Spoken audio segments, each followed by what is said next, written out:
لیکن اللہ تعالی اور اللہ تعالیٰ کے حبیب صلی اللہ علیہ وسلم کیا فرماتے ہیں کہ جب بھی کوئی حاجت پیش آئے تو نماز کے ذریعے اللہ تعالیٰ سے مدد مانگو۔ نماز کیا ہے؟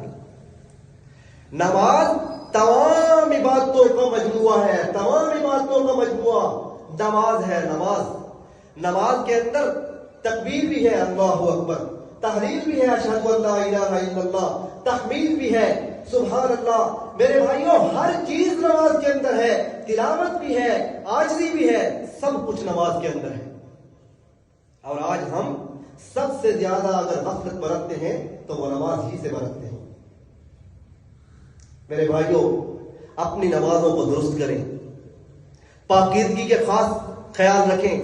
آج کیا ہوتا ہے، فقہائے کرام نے لکھا ہے، آج کل اکثر لوگوں کو دیکھا گیا ہے کہ استبراء نہیں کرتے، واش روم میں جاتے ہیں، پیشاب کیا، 2 منٹ میں پانی بہایا، باہر آ گئے۔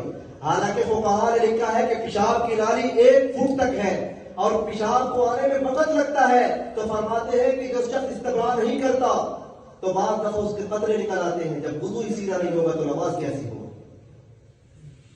ان مسائل کو سیکھنا چاہیے اور اللہ والوں کی مجلسوں میں جا کر ان مسائل کو پوچھنا چاہیے۔ آج ہمیں شرم آتی ہے۔ یقین کریں کہ میں نے ایسے لوگ دیکھے جو پہلی صف میں نماز پڑھتے ہیں، کبھی جب موقع ملتا ہے ان کو کہتے ہیں یار التحیات سناؤ، یقین کرو وہ تشہد بھی غلط پڑھتے ہیں۔ بعض لوگ درود شریف بھی سیدھا نہیں پڑھتے، درود شریف غلط پڑھتے ہیں۔ لیکن شرم، یار اتنا بڑا ہو گیا ہوں، کسی کے پاس جاؤں گا کیسے اس کو کہوں گا یار مجھے نماز نہیں آتی؟